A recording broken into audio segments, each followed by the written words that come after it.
시청자 여러분 안녕하십니까? 현담 신명기입니다. 오늘은 수맥 담론 그 6번째 시간으로 CEO의 집무실의 수맥파와 기업의 흥망성쇠에 대해서 생각해 보는 시간을 갖도록 하겠습니다.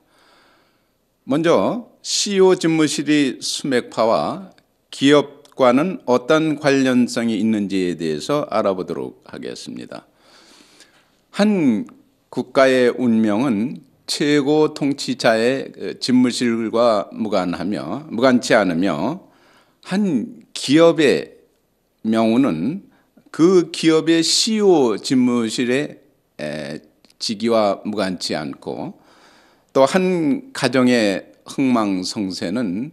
그 가장이 생활하는 집터와 무관치 않다라고들 그렇게 이야기합니다. 그럼 먼저 사례 측면에서 볼 때 첫 번째 사례로서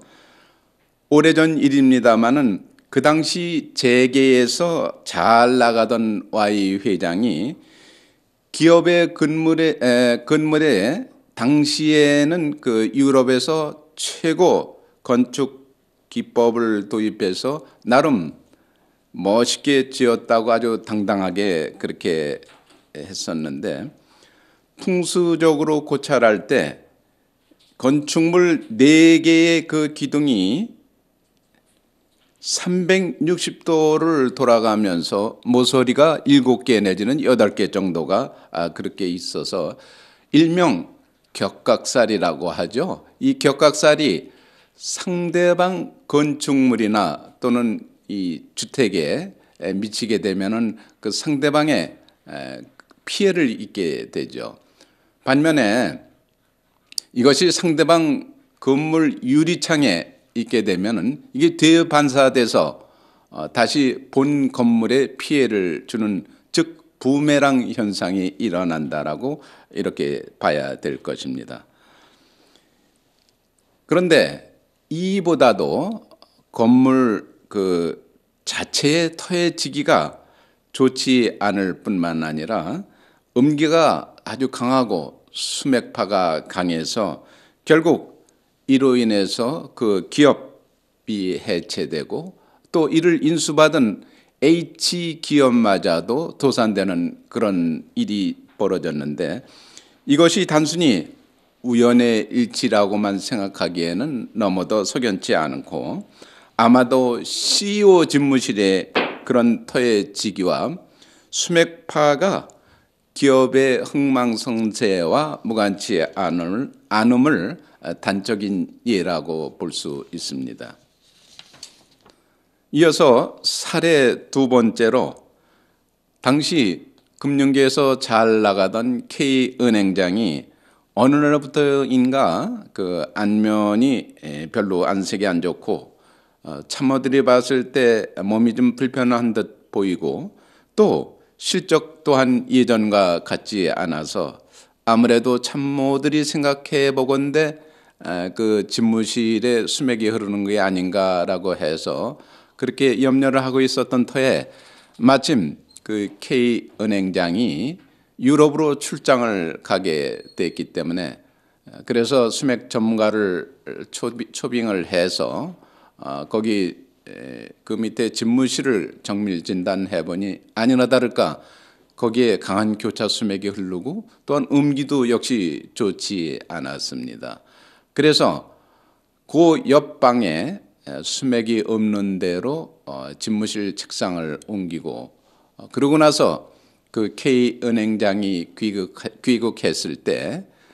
그 내용을 이실직고 했더니 파한대소를 하면서 아주 껄껄 웃었다는 그런 일화는 아주 유명하였습니다. 이어서 잠깐만 그 6번째 시간으로 남대문 즉 숭례문의 화재에 대해서 알아보는 시간을 갖도록 하겠습니다. 숭례문이 몇 년 전에 화재가 발생해서 거의 전소되다시피 했는데 그것이 다시 복원이 됐고 그 이유를 풍수적 고찰에서 살펴보고자 하는데 일단은 조산인 관악산의 그 화기가 워낙 강하기 때문에 이로 인해서 사대문 안에 그 중요 건물들의 화재가 위험성이 있다라고 생각이 들어서 숭례문을 현판을 가로로 쓰지 않고 세로로 써서 했는데, 그 이유는 숭례문의 그 세로로 쓴 그 글씨 자체가 오행상 수의 기운을 가지고 있어서 관악산의 화기를 눌러줬다라고 해서 이렇게 했으나, 그럼에도 불구하고 이와 같이 화재가 발생한 것은 그만큼 관악산의 화기가 강했기 때문이며, 또 한 가지 다른 차원에서 보면은 노충이라고 해서 이 요인이 숭례문을 비롯해서 5가지가 숭례문을 향해서 있습니다. 첫 번째는 시청에서 한 줄기, 다음은 중앙우측에서 한 줄기, 다음은 서울역에서 한 줄기, 그 다음엔 염창동에서 한 줄기, 그 다음에 남산에서 한 줄기, 이렇게 해서 5개의 그 노충 현상이 일어나는데, 일반적으로 이게 숭례문이 아니고 일반 가정 같으면은 이런 노충이 발생하게 되면 그 안에 있는 그 식구들이 모두가 그 안 좋은 상태로, 예를 들어서 병이 난다든가 하던 일이 제대로 안 된다든가 이런 현상이 있으나, 이 숭례문은 그렇지는 않습니다만은 결국 그런 화기하고는 관계없이 화재가 날 수 있는 요인이 바로 이 노충에게도 일부는 있다라고 그렇게 생각이 듭니다. 이상으로 오늘 방송을 모두 마치고, 다음 시간에는 이사 또는 입주 후 건강이 좋지 않았다면 일단 수맥파를 의심해 보아야 할 것입니다에 대해서 생각해 보는 시간을 갖도록 하겠습니다. 대단히 감사합니다.